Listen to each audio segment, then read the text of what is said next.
No. Stopped working. I was looking down, looking at it, but now. It's pointing down. Okay. Yeah? Yeah. Right.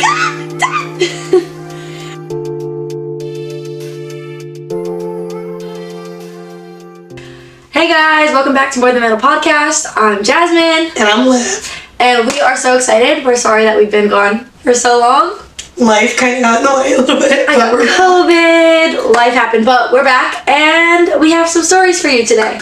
We kind of want to get a little bit more into what we were talking about last time, and just get into our story. So yeah, we have some fun stuff that we want to share. I am going to give a quick disclaimer.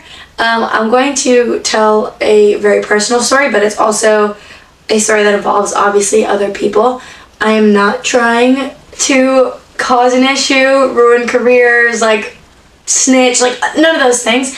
I just think that for you guys to relate to me and understand where I come from, you need to know this story and like why I feel like I've grown so much and like why I can say that God truly has a plan. You guys need to hear it, but like don't take it for like a negative thing, you know? Speaking of God, we want to start off every episode with a verse of the episode. But our verse for this episode, since we're talking about like our pasts and how they led us to where we are now, is Jeremiah 29:11. Period. Yeah, great verse. For I know the plans I have for you, declares the Lord, plans to prosper you and not harm you, plans to give you hope and a future. So that is our verse of the episode today. Yeah. Liv's gonna tell her story first today because I've been doing a lot of talking already. So Liv's gonna tell us about her path and how she got here. Introduce me. Okay, whatever. She's starting. In college. I'll start at my senior year of high school. In like August going into my senior year, so like school year starts September, my back started hurting really bad. And it was like that for a while. I ended up getting my first, like, going to the doctor for it, and I think it was like September. And the first doctor that I saw, we got MRIs done, we got whatever done, and he was like, you have to be done. Like, there's nothing we can do for you. Like, at that point, I had a couple of fractures. My discs were bulging and herniating, and my joints, I don't know, were doing whatever they're doing. I don't know doctor terms, but it wasn't great. And I was like, you're so full of it. Like, you don't know what you're talking about. So I saw another doctor. I was like, you don't know what you're talking about. So I went to another doctor.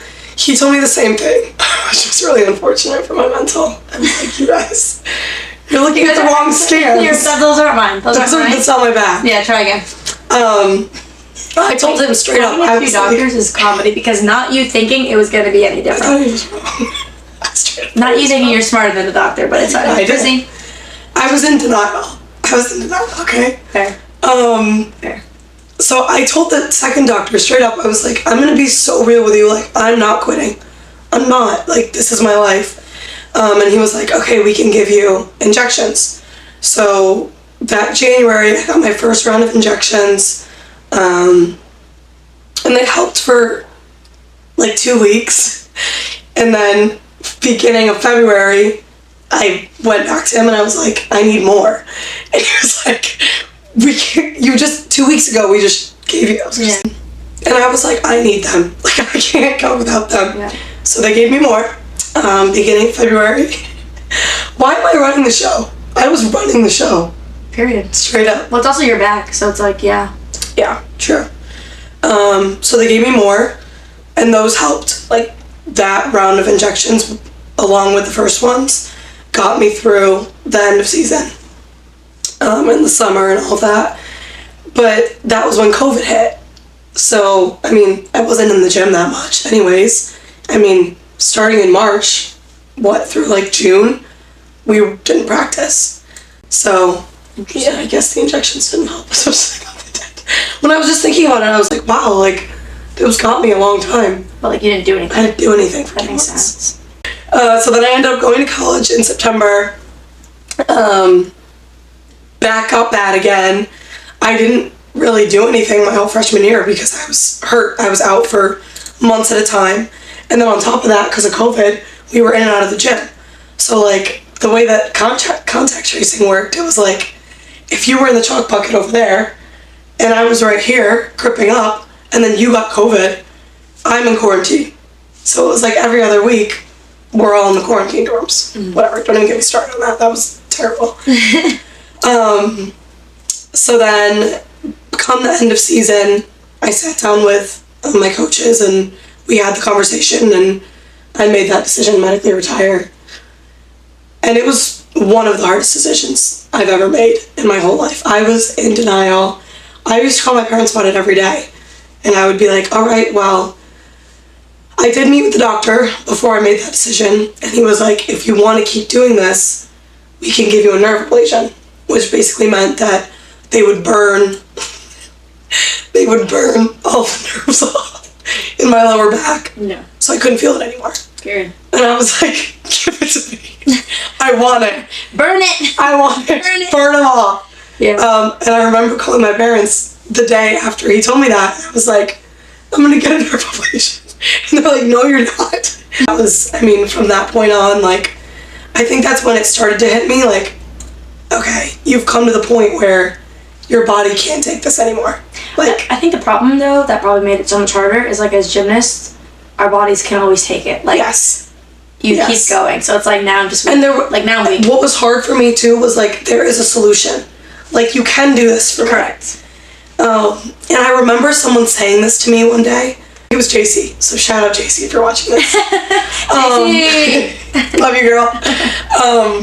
I was crying to her about it, and I was like, I just don't want to be done. Like, this is my life. I love it. It's all I know. Yeah. And she was like, I have a question for you. Do you want to be able to pick your kids up one day?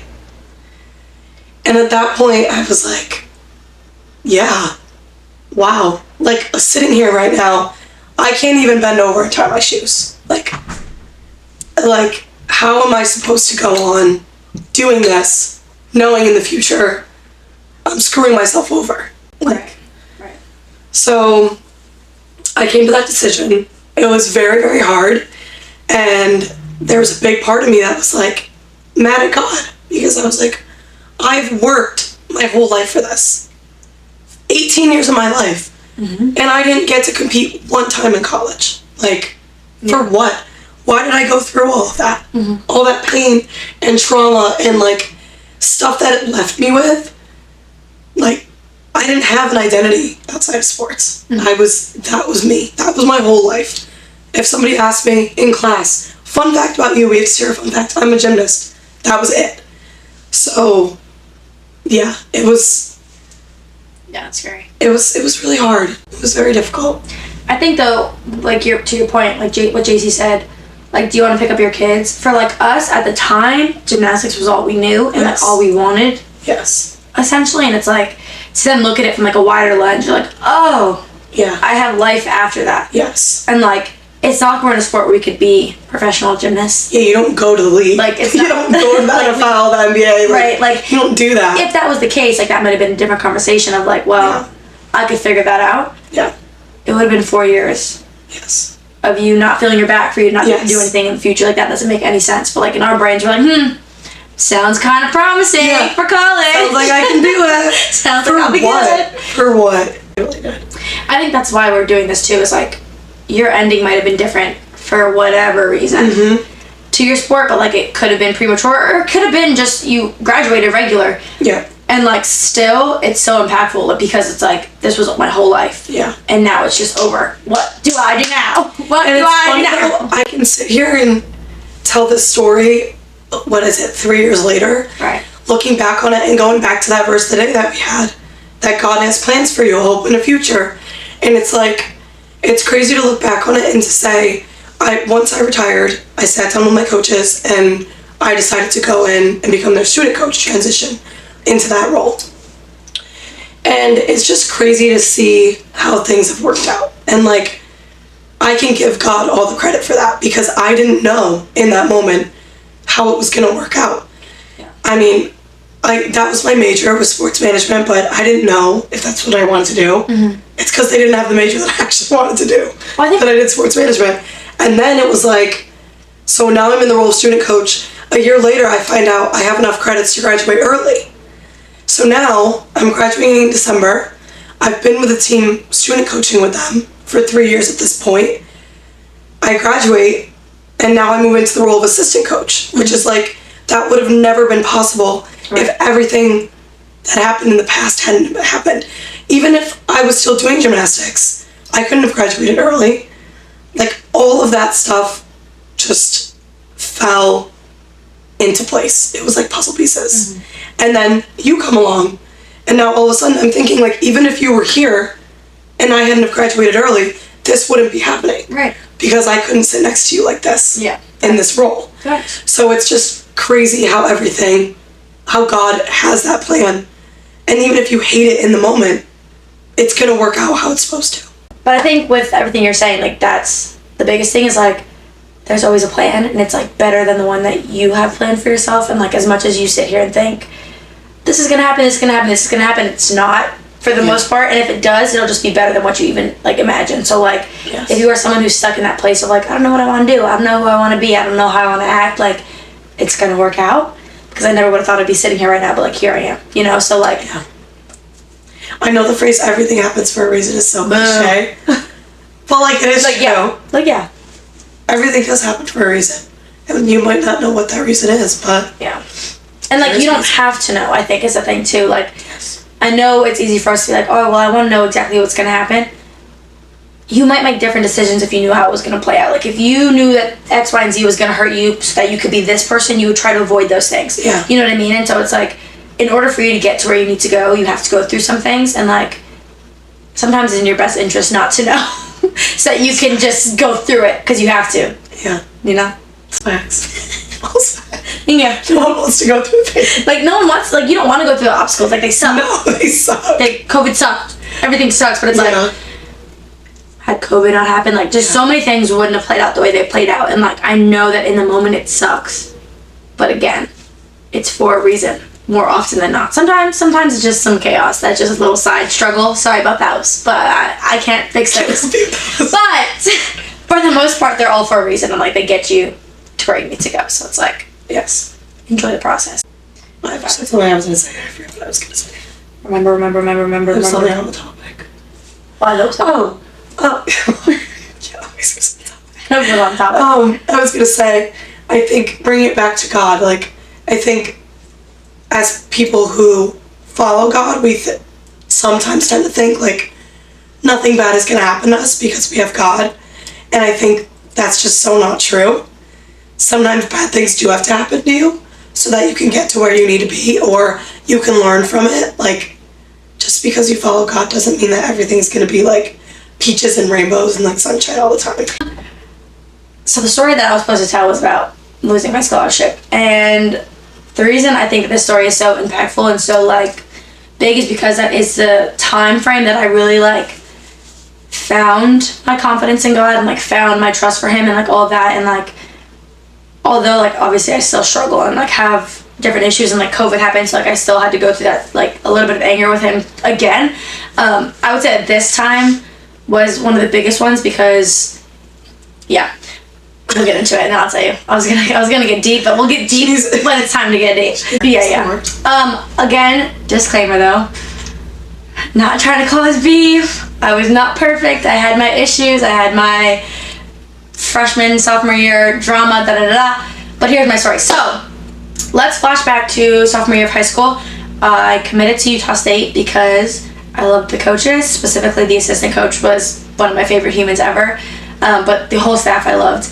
I loved Utah. I loved the facility, just everything. I don't know if you've been on Utah State campus. It's stunning. Like, big windows in the weight room, like, everything I love. So, like, obviously I wanted to go there. My freshman year, and the assistant coach had left. So the guy that I was like, yes, like, I want you as my coach, he had left before we got there. So we had a new coach, which kind of sucked, obviously, because, like, I wanted to go with him, but, like, it was never that big of a deal. Yeah. With that being said, though, got there freshman year, and my freshman class, we were pretty close.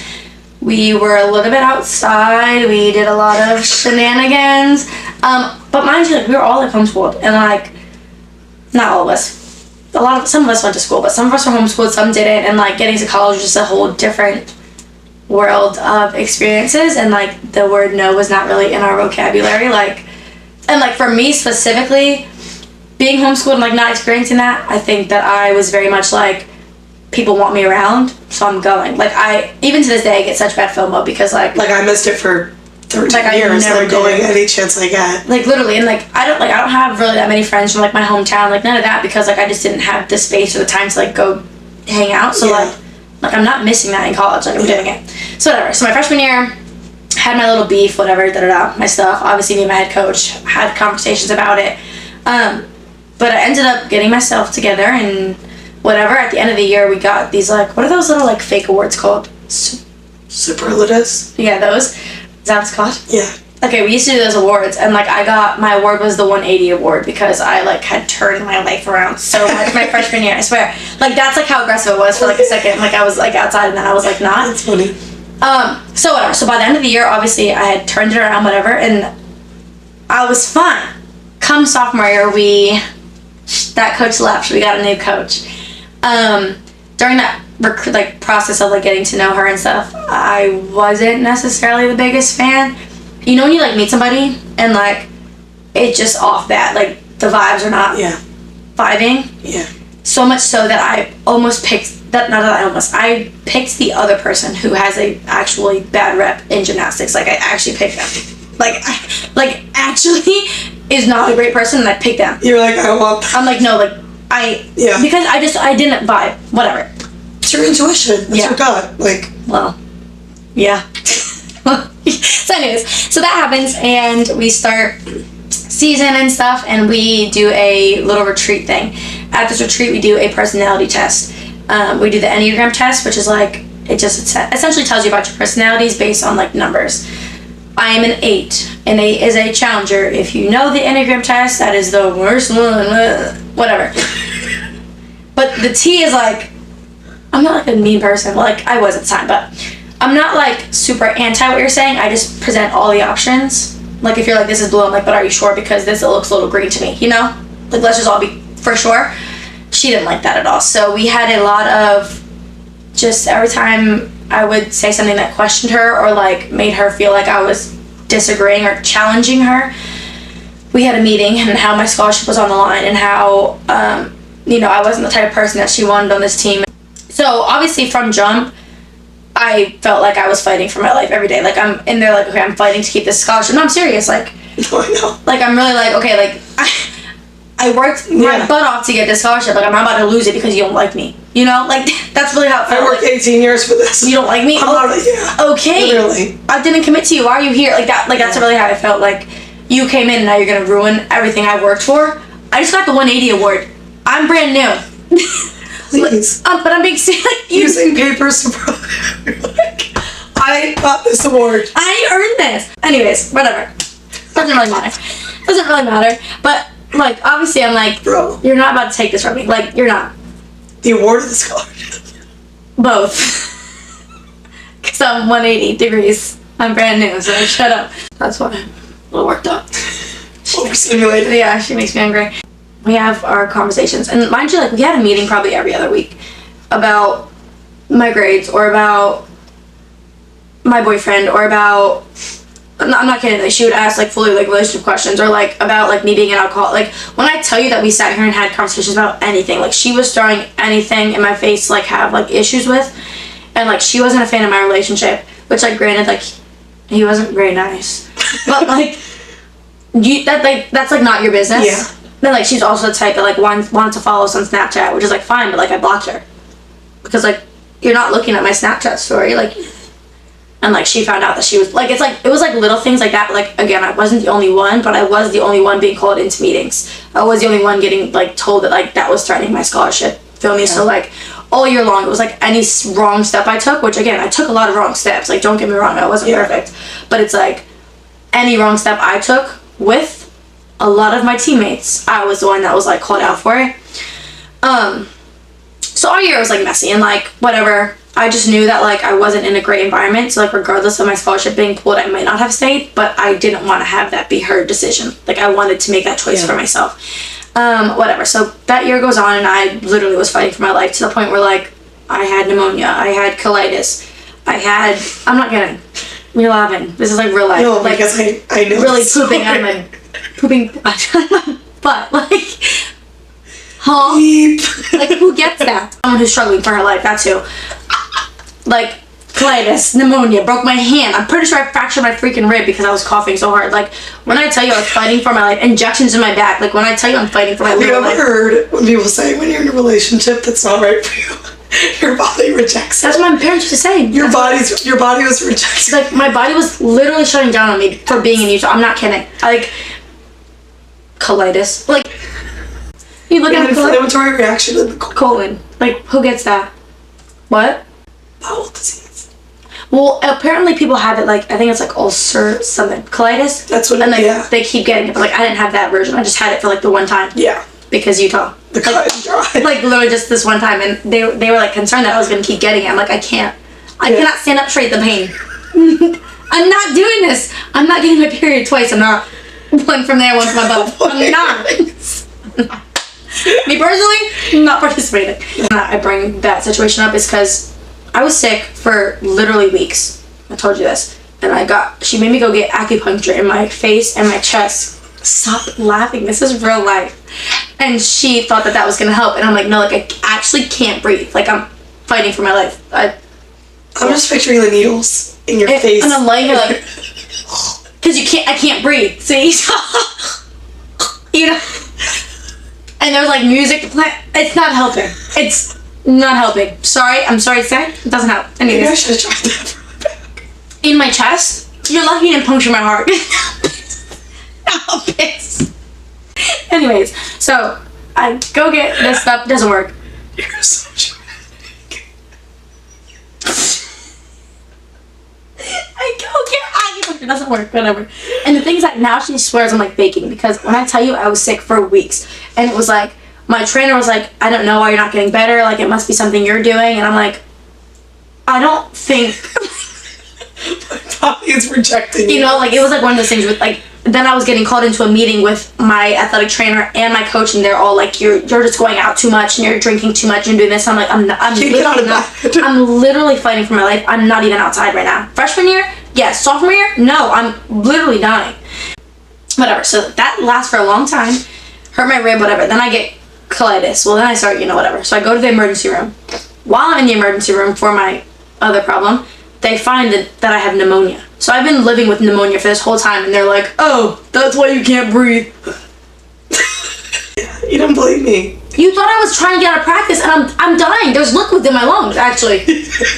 And blood in my butt. Like, what are we talking about? You thought I was lying? That's what really kills me. Okay, so there. Blood in my butt is crazy. No, but literally. I'm literally fighting for my life. Mind you, though, okay, so I didn't even give this in order. This is what kills me. So Monday, my back has been hurting this whole time, whatever, during my pneumonia phase. So Monday, I go and get an injection in my back. So I can't practice on Tuesday. Tuesday's when my stomach starts hurting, which is when, whatever. So then on Wednesday, I go to the emergency room because I had just started bleeding. So on Wednesday, I'm in the emergency room. So, like, this is after shots in my back, ulcers, and then finding pneumonia. And I competed that weekend, just so we're all clear. Gore. So all that happened. Cool. And this was like, I don't know, maybe February, so like season ends in March. So we have a few more meets, and then we had conference. In warm-ups at conference, I missed my hand, whatever, I don't know, did a silly vault and landed on my hand. And like, I knew that it wasn't going well, but like I had to obviously compete because this is like, we were like maybe gonna make regionals, but it was one of those maybe not. So this is like my last meet to like prove that I deserve to have my scholarship, So like, I need to compete, but like my hand was just, So we go to bars for warm up, and I like go to swing, I like ping off because like I couldn't hold on to the bar. So I saw the doctor that was there, and he was like if you keep going, you're gonna need surgery on your hand, like you're gonna be done. I don't recommend. And I was like, well, let me just like try one more time. Like, let me just see like if I can do it. Tried, it just wasn't giving that. I couldn't hold on to the bar. It would be different if it was just painful, but like it wasn't. Isn't that crazy? It wasn't like, you know, it was just complete. You know, I couldn't hold enough. But isn't that crazy though? Like how much like the doctor's like, you're gonna need surgery, and you're like, Just one more moment. try. Just one moment. Let me just try again. But like the thing is that she was very clear about the fact that my scholarship was on the line, and so it's like You felt like you needed to do that. I don't know what else to do for you, Yeah. but be good at gymnastics. Yeah. And now I can't hold on to this bar. Please. Came back, they wrapped up my hand. Cool. We ended up doing okay at conference, not great. Didn't make regionals. Go to the doctor when I get back, get my cast. Probably like a week after that, I get called into another meeting. And essentially, it was my fault for not making regionals. That I was not the person that she wanted on her team. And then she told me, though, that they could use my scores so I could stay. I just wouldn't be on scholarship. And in order for me to stay, I had to go to therapy, study hall hours, my regular 8, and then also study hall during practice times. Because I used to have to give, like, compliments to the girls if I was sassy to them. So, like... What? Oh, you know... Oh, so, like, okay. Remember on the bus that one time McCall was like, that's a big scrunchie on your wrist. And I was like, you're a big scrunchie. You know? No one's offended by that. But, like, if I would have said that, I would have had to give McCall 5 compliments. I'm not kidding. So, like, if I was like... Jasmine, what? I swear. In front of the whole team. And this went on all year long. After she found out I was an 8, I swear, I promise you, yo, once she found out I was an 8, she thought that I was this villain. So, like, I would be like, you're a big scrunchie. And she'd be like, 5. And I'm like, I like your hair. I think you're really good. What? I think you're really good at gymnastics. I really like your socks today. You're bugging. Because at that point, it's forced. Because at that point, I don't like you anymore. I don't actually like you. I like your socks. No, I don't. They're ugly, and there's a hole in them. That's what I should have said. And the thing is that, like, mind you, Gosh. let me be really transparent here. I'm pretty blunt. For the most part, I'm pretty, like, I don't... You guys haven't realized that already. Like, I'm pretty there, right? And so, like, granted, like, maybe I hurt your feelings one time by calling you a scrunchie, but, like, I don't think... You know, like, I don't believe that I did. But, like, if I did... Nicole, if you're watching this, she's sorry for calling you a big scrunchie. I like your hair. I like... You have a cute nose. Yeah, it's really perfect. And, like, there was, like, a whole list of things. I'm not doing that. I'm not fighting to be a walk-on. Yeah. And, like, nothing against walk-ons. Like, that's how I even what I'm saying. But you just told me you don't want me Yes. on your team. And then you're telling me I can walk on because you can use my scores? After just blaming me for us not making it, but I'm not even scholarship worthy? Shut up, you. What? I got up. I didn't cry in her presence. Never that. I got up and I left. I got in the car and I broke down. Lost my mind. I'm like... I give you credit for not crying There's in her just presence. no... Because I was angry. I was angry with her. So I'm like... Yeah. Because it was one of those... I'm like processing what you're saying. And you're telling me I can stay, but you're telling me I'm not worth money, and that doesn't make... Like, that's... It's not correlating to me that you're telling me that I'm not what you want. But you can like, use my score. But I'm not going to give you money. But then also you have to go to therapy. You're not even paying me to be here. You want me to go to therapy and this and this and this. You're not even paying me at this point. Like, at least when I was on scholarship, I had to do those things. Mm-hmm. What am I doing that for? That was, like, the moment... Probably my lowest moment in my entire life. Because I think I had done almost everything I could. Gymnastics-wise and, like, in the gym and, like... whatever, and I was in such a hostile environment that it was so hard for me to sit there and, like, show up for you every day, but, like, I did, and, like, that wasn't enough, and that was, like, the worst experience of all time. Like, when I tell you I was fighting for my life and losing, like, I was losing. Like, every day was, I don't know if I'm going to eat, like, I don't know if I'm going to be skinny enough, I don't know if I'm going to be perfect enough, like, I'm not enough for this coach, and, like, if I stumble, it's a meeting. I was, like, really low, like, low. And, like, remember I told you guys about the boyfriend that was bad? Like, he was also cheating on me. So, like, not only... Pile it up. So, like, it's, like, not only did I lose, like, my outlet and, like, the place that, like, I could release all of that. Like, once I lost that, then it was, like, I only have this person. And, like, he's ruining me. And so I'm sitting there, like, there's just nothing for me to do. Like, I don't know what I'm supposed to do with my life. I don't want to stay because not only... am I not wanted on the team, I'm not wanted in my relationships, like, what am I here for? And then it became bigger of, like, what am I actually, like, here for? You feel me? Like, what is my purpose in life? Like, yeah. I thought it was this and it's not. Yeah. I can't even keep a boyfriend. Like, Yeah. It was like one of those, like I was like so low. But anyways, it was like one day I had posted like a sad song on my story or something. You know, because it was back in like you posted on Snapchat. Like, it was in pick me days. It really picked me, like me like crying probably, but like with like the words on the Don't screen. hit me up. Don't talk to me. Something like that probably. And they called the cops at my house. They thought I was gonna kill myself. Like, but like it's like funny. No, it's not actually. So yeah, because I was actually low enough that was like a possibility. And it's like the fact that you all saw that sucks because like I don't ever want to be that person that's like so low that I'm like exuding negativity. But it was terrible at the time. And the reason that I'm laughing about it now is because obviously like I see how great that was for me in a sense. Like although that was my lowest, it's only because I didn't think there was like a way out or like a plan. Obviously there was. So I went back home and I got home and I was just home. And like at that point I had to like really just sit and like face my feelings, but also face my parents who had put so much into me getting a college scholarship and like put so much into me like being a gymnast. And I had to be like, yeah, I lost it. Like, yeah, I lost literally everything that we like worked for. Yeah. My fault. So I was like, I had to really sit there and face it. I think that was like the hardest few months. But what works in my favor is that my family is also a very God-fearing family. We all, like, that's all we talk about. We go to church and, like, all the things. So, like, it was good to be in that environment because, obviously, then it gave me something to hope with, like, latch onto. Like, you know, like, put myself in with and, like, in because I didn't have anything else. Like, when I tell you I was so low in Utah because I just didn't have that, like, support of, like, but God loves you, but, like, God has a plan. Like, you know, like that. I just didn't have that. So when I got home, it was like, oh, at the very least, they're not mad at me. And, like, they believe it's for a reason, so I can believe it's for a reason. I'm going to be okay for it. Didn't end up finding my new home in gymnastics until late August, middle of August, like right before school started. And it was the assistant coach who was at Utah State when I first committed, was the head coach at Temple. And so it just kind of happened to work out in my favor, obviously, because that's what I wanted to be coached by, and like he wasn't there my freshman and sophomore year, but he was there my junior and senior year, and I claimed Temple to my core. Like that's where I found myself and like thrived and didn't have colitis and pneumonia and die every day. So it was like, it sucked in the moment. It was like probably the worst experience of my whole entire life, but it was for such a greater good. And I think sometimes when you're at your lowest of lows, there's only really a few ways that you can look at it and like a few things that you can do. You can either sit in it and get stuck in it, or you can deal with it. And I'm so grateful that I had people that pushed me to deal with it and figure it out, because I really would probably be still sitting on my butt at home crying about it right now. Like, you know, if I hadn't been pushed to like deal with it and figure out what my next steps were.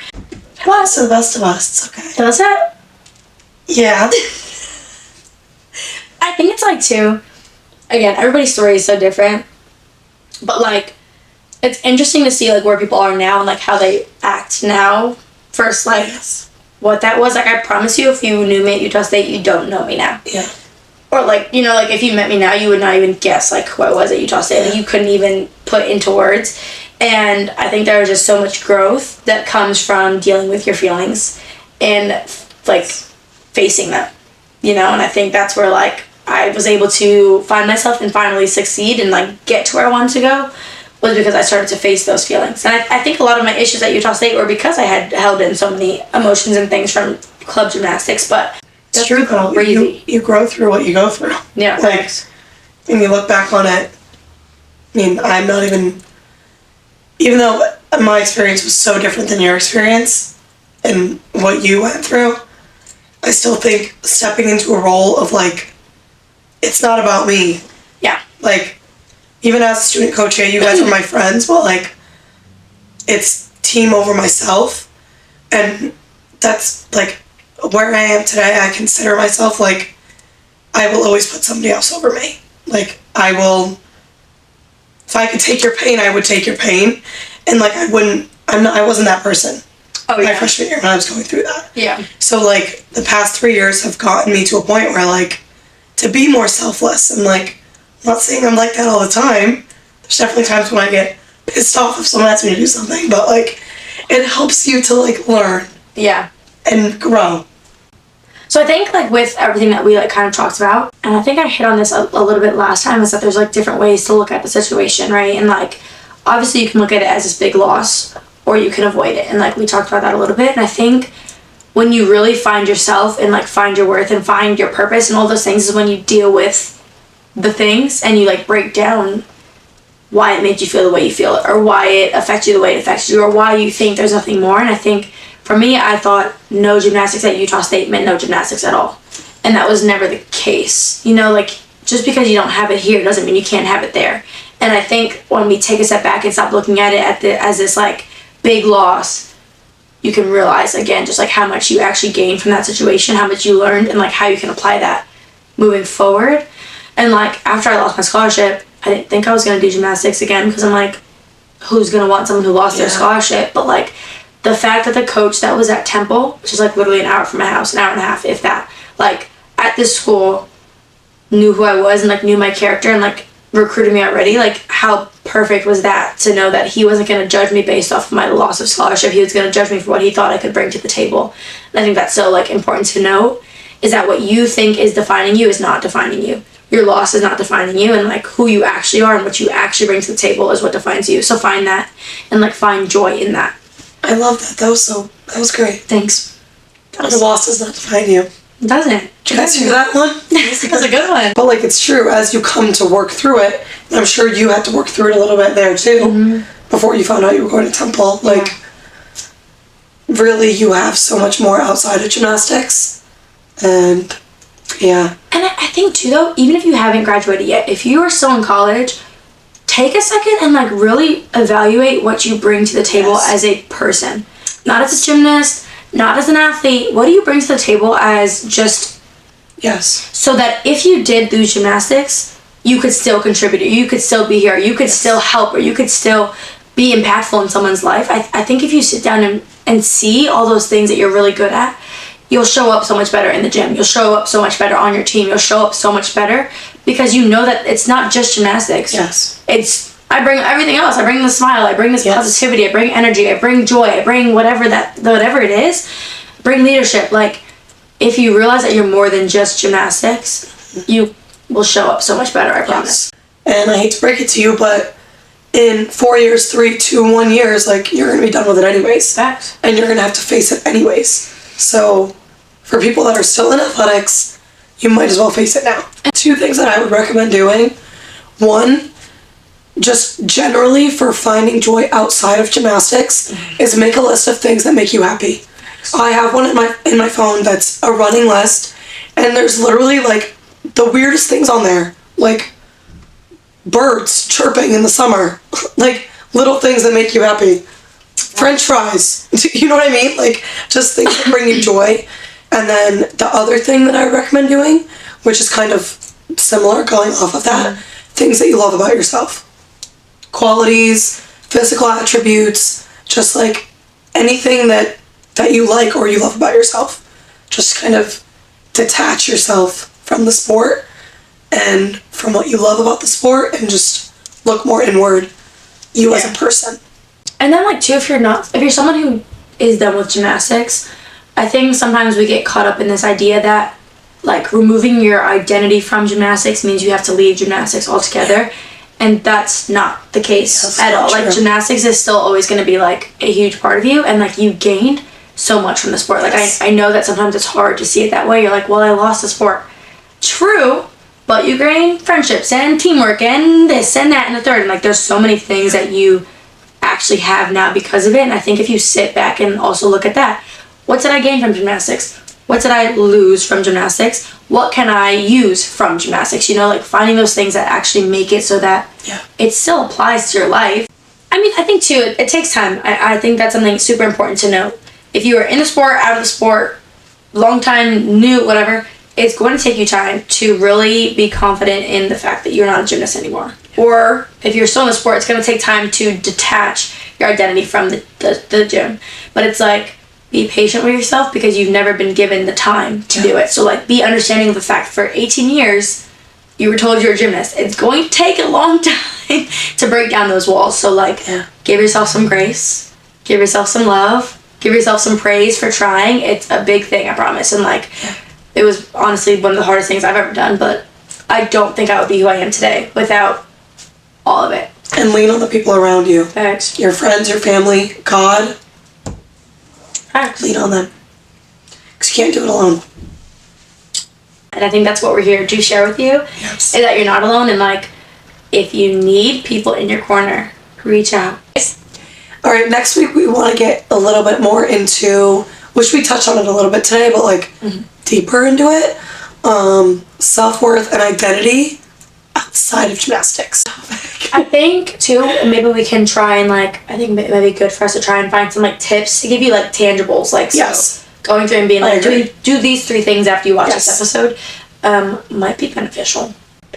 It's easy for us to sit here and just talk about it, like, Yeah. this is how it affected me, blah, blah, me. But Right. like, how can we help you?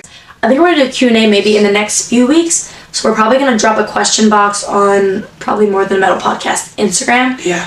If you guys could pop on over there, Questions. drop some questions. Even if you want to just text us, if you have our numbers, text us some ideas of questions. Because I think that would be super cool to like interact with you guys. And we appreciate all the love and support you guys actually have showed out, and like that was awesome.